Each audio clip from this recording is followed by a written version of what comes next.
Welcome friends, welcome to Niranjan home kitchen. நாம் இன்றைக்கி நாட்டுக்கோழி குழம்பு செய்கிறது எப்படின்னு பார்க்கலாம். அதுக்கு தேவையான பொருட்கள் என்னென்னு பார்க்கலாம். ஃபஸ்ட்டு சிக்கன் எடுத்துக்கோங்க. இதை 2-3 தடவை கழுவி எடுத்து வச்சுருக்கிறேன்.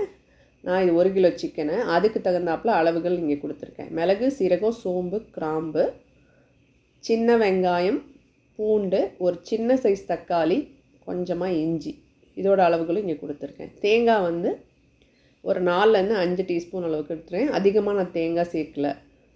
தேங்காய் உங்கள் குழம்போட திக்னஸ் தகுந்தாப்பில் நீங்கள் சேர்த்துக்கலாம்.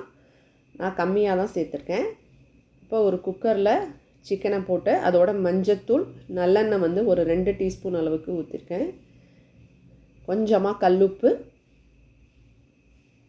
இந்த சிக்கன் வேகிற அளவுக்கு மட்டும் நான் போட்டிருக்கேன். அது கூட அரிசி களைஞ்ச தண்ணி வைத்து ஒரு 5 விசில் வச்சுருங்க.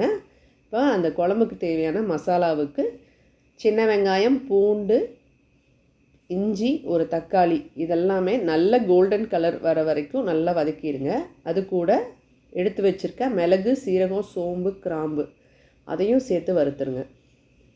நல்லா பொன் வறுவலாக வறுத்து எடுத்தாச்சு. இது நல்லா ஆற வச்சுட்டு தேங்காயோட தண்ணி ஊற்றி கொஞ்சம் நைஸ் பேஸ்ட்டாக அரைச்சிக்கோங்க. இப்போ சிக்கன் நல்லா வெந்துருச்சு. இப்போ அது கூட நம்ம அரைச்சி வச்சுருக்க மசாலாவை சேர்த்துக்கலாம். மசாலா சேர்த்துட்டேன். அதோட நீங்கள் அந்த ஜார் கழுவின தண்ணியும் சேர்த்துக்கலாம். இதை நான் கடைசியாக ஊற்ற போகிறேன். இப்போ அதோட மிளகாய்த்தூள் ஒரு 3 ஸ்பூன், கொத்தமல்லி தூள் ஒரு 3 ஸ்பூன், கரம் மசாலா 1 டீஸ்பூன் அளவுக்கு சேர்த்துட்டேன். காரத்துக்கு தகுந்தாப்பில் நீங்கள் சேர்த்துக்கோங்க.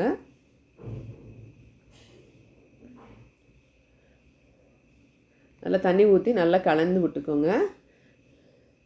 புதினா, கொத்தமல்லி, கருவேப்பிலை சேர்த்து அது ஒரு கைப்பிடி அதை போட்டுட்டு நல்லா கலந்து விட்டுக்கோங்க. ஒரு மூடி போட்டுட்டு ஒரு 2 கொதி வரணும். கொதி வந்தோடனே எண்ணெயெல்லாம் நல்லா பிரிஞ்சு வந்துடுச்சு. குழம்பு ரெடி ஆகிடுச்சு. இப்போ தாளிச்சிக்கலாம். சின்ன வெங்காயம், சோம்பு, ஹோல் கரம் மசாலாலாம் ஒவ்வொரு பீஸ் போட்டு நல்லா பொன் வறுவலாக வறுத்து அதையும் சேர்த்துக்கிட்டேன்.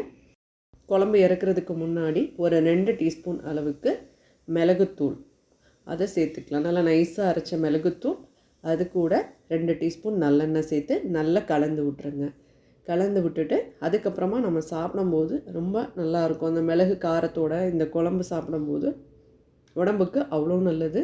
இந்த மாதிரி நாட்டுக்கோழி குழம்பு நீங்கள் வாரத்துக்கு ஒரு நாள் வச்சு சாப்பிட்டிங்கன்னா அவ்வளோ உடம்புக்கு நல்லது. இது போல் சிக்கன் வீடியோ உங்களுக்கு வேணும்னா அதோட லிங்க் எல்லாம் டிஸ்கிரிப்ஷனில் கொடுக்குறேன். தேவைப்படுறவங்க போய் செக் பண்ணிக்கோங்க. Thank you for watching.